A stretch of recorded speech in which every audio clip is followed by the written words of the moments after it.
할렐루야. 오늘 예배 가운데 나오신 여러분들을 주님의 이름으로 사랑하고 축복합니다.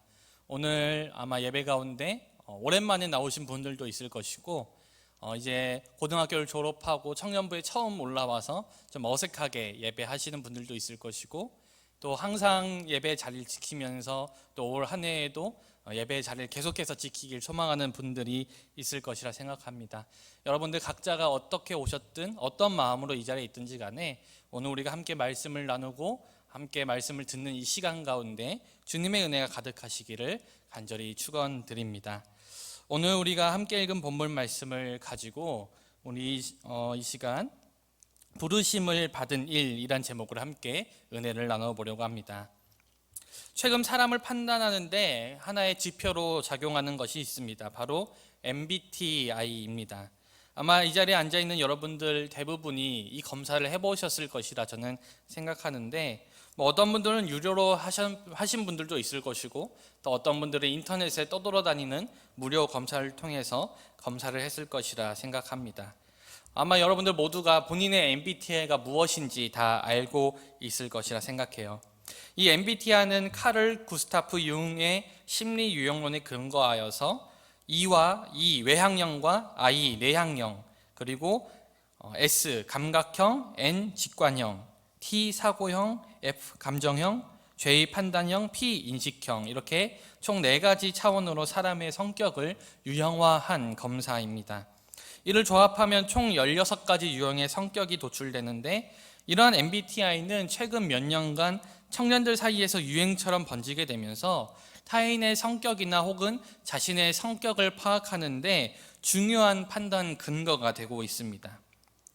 실제로 많은 사람들이 첫 만남, 소개팅, 회사 워크숍 등에서 서로의 MBTI를 물어보고 소통의 열쇠로 삼고 있으며, 저도 인천중앙교회 사역하기 전에 사역할 교회를 찾으러 여러 교회에 지원서도 넣고 면접도 보러 갔는데, 대부분의 교회에서 저의 MBTI가 무엇인지 물어보는 경우가 많이 있었습니다.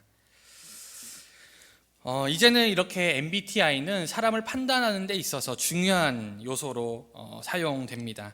MBTI가 최근 유행을 타게 되면서 인터넷에서도 MBTI에 관련된 글을 많이 보게 되고, 이런 말도 있더라고요. MBTI는 과학이다라는 말이 있을 정도로 많은 사람들이 이 MBTI를 신봉하고 신뢰합니다.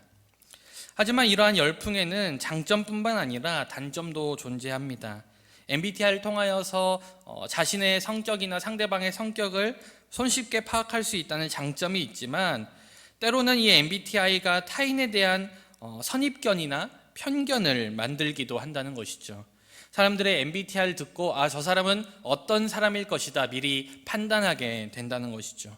사람을 겪어보기도 전에 MBTI만 듣고 나서 저 사람 나랑 잘 안 맞을 것 같아, 저 사람은 나랑 좀 친하게 지낼 수 있을 것 같아 라고 먼저 판단하게 된다는 것이죠.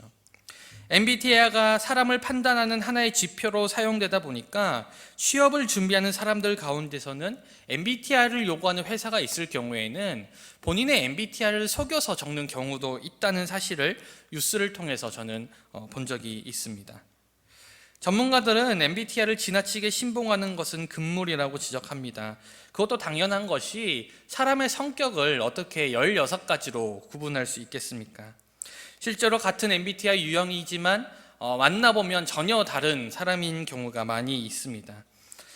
게다가 사람의 성격이 주변 환경에 따라 변하듯 MBTI는 주변 환경에 따라서 변하기도 하기 때문에 우리가 MBTI를 통하여 다른 사람을 소통하는 하나의 통로로는 사용할 수 있겠지만 절대로 그것으로 주변 사람들을 판단해서는 안 될 것입니다.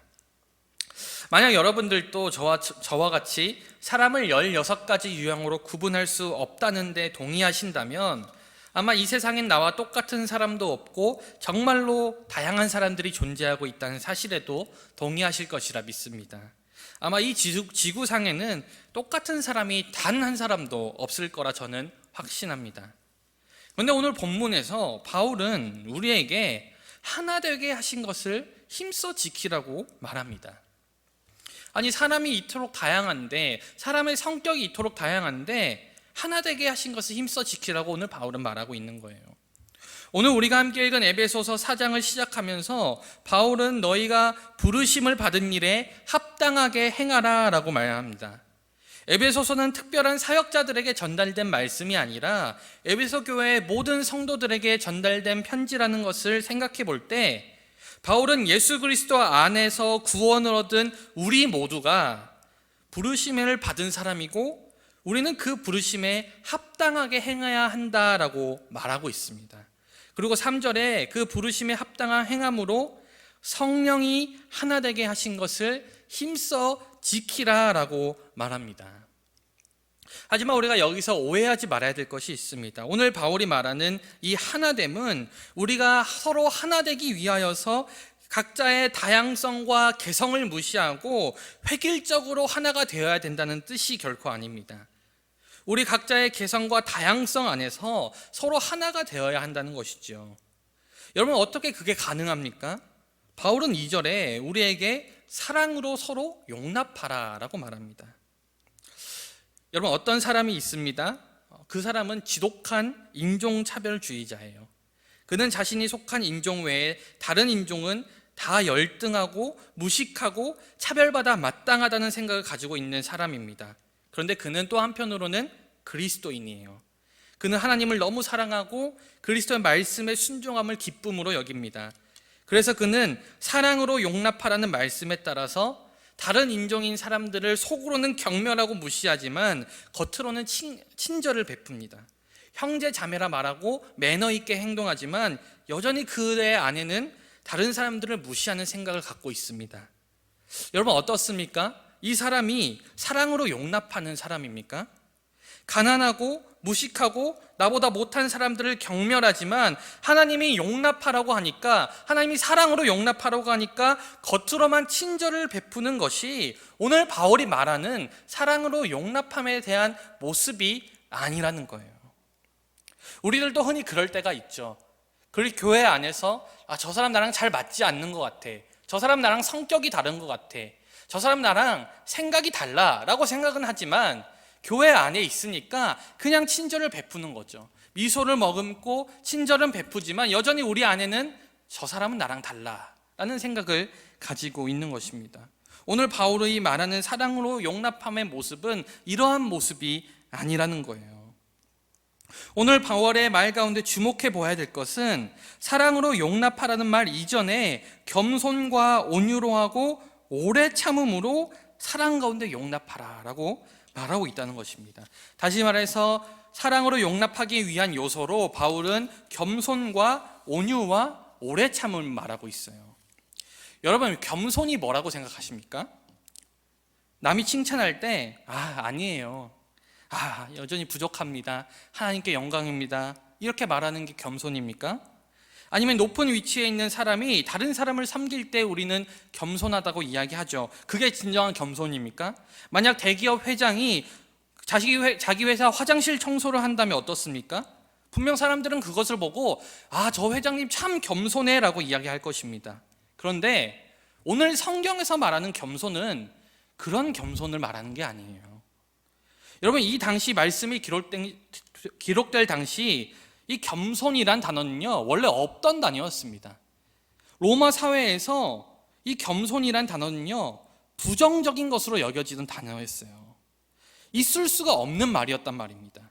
왜냐하면 그 당시에 겸손이라는 말은 경멸할 만큼 비굴한 태도를 의미했기 때문입니다. 지금이야 우리가 차별도 많이 사라지고 평등한 사회를 살고 있었지만 그 당시의 사회는 그런 사회가 아니었어요. 계급이 존재하고요, 힘이 존재하고요, 권력이 존재하는 사회였습니다. 그 당시에 힘 있는 사람은요 힘 없는 자처럼 행동해서는 안 되었고, 권력을 가진 사람은 결코 낮은 자들이 하는 일을 해서는 안 되었어요. 그 일을 했다는 것은 그 사람들과 똑같은 취급을 받겠다라는 의미였습니다. 그러한 행동이, 겸손이라는 행동은요 그 당시에 본인이 힘없고 낮은 계급의 사람이라는 것을 만천하 사람들에게 알려주는 일이었어요. 그러니 오늘 바울이 말하는 겸손은 우리가 생각하는 겸손의 차원을 넘어서 부자와 가난한 자, 권력이 있는 자와 없는 자, 주인과 노예가 모두 다 같은 위치에 서는 것을 의미하였습니다. 여러분, 온유는 어떻습니까? 여러분들은 온유를 무엇을 보고 온유하다라고 이야기합니까? 우리는 흔히 화를 잘 내지 않고 착한 사람을 보고 온유하다라고 이야기하죠. 하지만 성경에서 말하는 온유는 단순히 착한 성품이 아닙니다. 여기서 말하는 온유의 정확한 뜻은 개인적 명성이나 이익에 관심을 두지 않고 공동의 유익을 추구하는 데 비롯된 공손, 다시 말해서 공동체의 유익을 위해서라면 자신의 권리를 기꺼이 포기하는 태도를 온유라고 이야기합니다. 내 권리를 주장할 수 없어서 포기하는 것이 아니라 충분히 내 권리를 주장할 수 있고 내 이익을 챙길 수 있는 위치와 권위가 있음에도 불구하고 그러한 어떤 권리가 기꺼이 있음에도 불구하고 공동체의 유익을 위해서라면 나의 유익을 포기하는 행동, 그것을 온유라고 이야기합니다. 오래 참음은 어떻습니까? 우리는 흔히 차분한 성격을 보고 오래 참음이라 생각합니다. 하지만 성경에서 말하는 오래 참음은 단순히 차분한 성격이 아니라 사람들이 나의 자존심을 짓밟고 무시하고 화나게 하더라도 참는 것입니다. 우리는 흔히 이런 얘기하죠. 참는 데가 한계가 있다. 참는 데도 한계가 있어.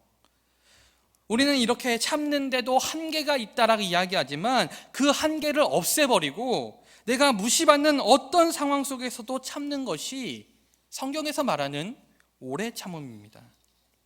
그러므로 겸손과 온유와 오래 참음으로 사랑 가운데 용납하라는 말은 단순히 나보다 못하다고 생각하거나 나와 맞지 않고 다르다고 생각하는 사람들에게 친절을 베풀라는 뜻이 아니라 나와 너무나도 다른 저 사람을 진정으로 용납하라는 뜻이에요. 나와 저 사람이 진정으로 다르지 않다라고 생각하라는 뜻이에요. 여러분, 어떻습니까? 이 이야기를 들은 후에 여러분들 겸손할 수 있겠습니까? 온유할 수 있겠습니까? 오래 참으실 수 있겠어요? 아마 하지 못할 것입니다.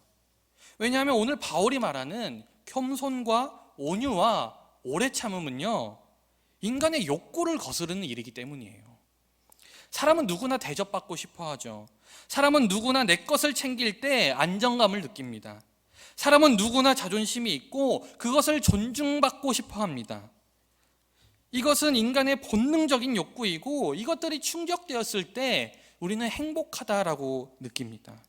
그러나 오늘 바울이 말하는 겸손과 온유와 오래 참음은 내가 대접받기를 포기하고 다른 이들을 대접하라는 뜻이며 나의 이익을 포기하고 다른 사람들의 이익을 챙겨주라는 뜻이고 나의 자존심은 짓밟히더라도 다른 이들의 자존심은 세워주라는 말이에요. 애초에 이것은 가능한 것이 아니죠. 세상에는 이런 논리가 없습니다. 우리는 이 말씀에 따르면 결코 하나 될 수가 없는 존재들이죠. 겉으로 친절할 수는 있겠죠. 겉으로 어떤 미소를 띌 수는 있겠죠. 하지만 진정한 하나됨은 결코 이룰 수 없습니다. 그런데 놀랍게도 바울은요, 오늘 우리에게 하나 되도록 노력하라라고 말하지 않아요. 여러분, 3절에 뭐라고 말하고 있죠? 하나 되게 하신 것을 힘써 지키라라고 말하고 있습니다.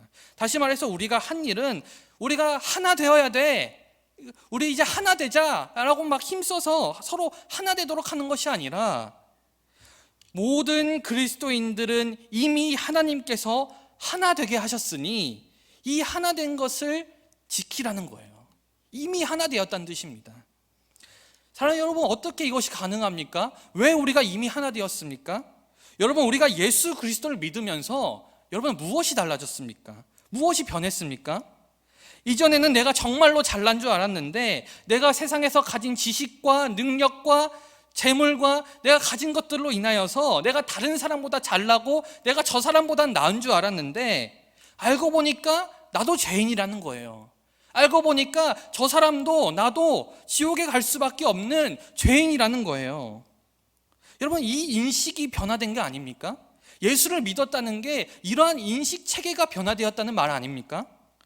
이전에는 내가 세상에 가진 것들로 누리고 남들에게 자랑하고 과시하고 남에게 그것으로 인하여서 주목받는 것이 내 인생의 최고의 의미였는데 이제는 예수 그리스도의 은혜 때문에 하나님의 자녀가 되었다는 그 사실이 나의 인생에 있어서 가장 귀하고 소중한 가치가 되어서 그것 때문에 이제 인생을 의미 있게 살아야겠다, 그 사실이 변화된 거 아닙니까?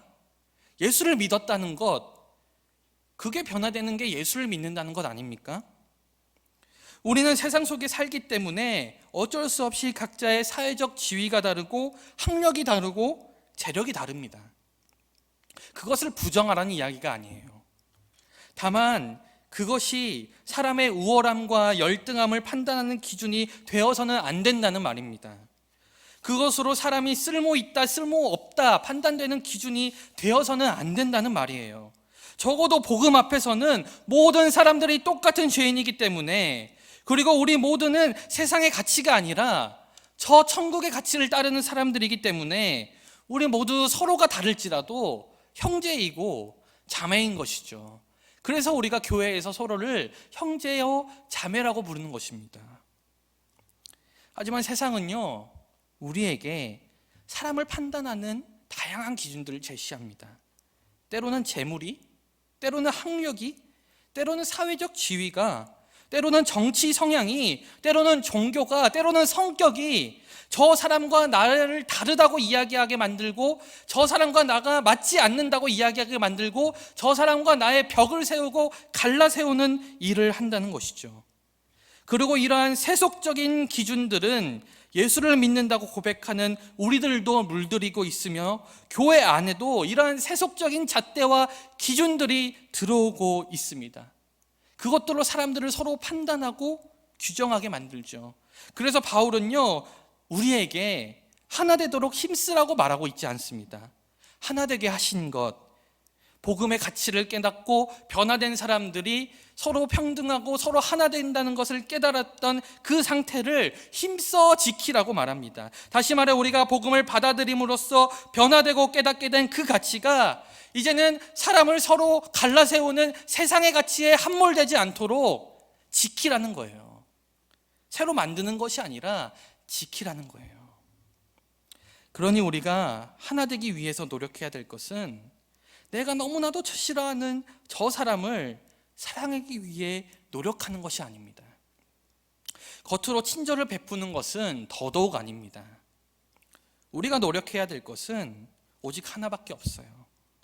바로 구원받을 자격이 없는 죄인에 불과한 내가 구원받았다는 그 구원의 가치, 그 구원의 본래의 가치를 끝까지 생각하고 끝까지 지켜나가는 일입니다. 그것을 지킬 때 우리가 하나 될 수 있는 거예요. 사랑하는 청년부 여러분, 오늘 함께 나눈 본문의 말씀이 바로 올 한 해 청년부 주제 말씀입니다. 이 말씀을 붙들고 하나님의 부르심에 따라 하나 되는 청년부라는 표어를 가지고 2022년 한 해 동안 여러분들과 함께 달려가려고 합니다. 저는 올 한 해 청년부가 각자가 깨달은 복음의 가치를 힘써 지킴으로써 서로 하나 되게 하심을 지켜나가는 청년부가 되기를 소망합니다. 물론 아직 여러 가지 활동들 안에 제약이 있고 모임들 가운데 제약이 있지만 그 안에서도 우리에게 주어진 가장 귀한 선물인 이 복음의 가치를 잃지 않는다면 올 한 해는 정말로 우리가 아름다운 공동체로 세워나가 나갈 줄 믿습니다. 흔히 어떤 청년들은 이런 이야기를 하는 걸 들은 적이 있어요. 새로운 교회 갔는데 그들만의 공동체가 이미 형성되어 있어서 적응하기가 어렵다는 것이죠. 여러분, 그런 공동체가 되지 않기를 바랍니다. 새로운 누가 오더라도 우리가 복음 안에서 서로 하나 되는 그런 아름다운 공동체, 저 사람과 내가 달라 그렇게 생각하기보다는 다름은 인정하지만 그래도 복음 안에서는 서로 하나 된 형제 자매라고 부르는 공동체, 그런 아름다운 공동체가 되시기를 주님의 이름으로 간절히 축원드립니다.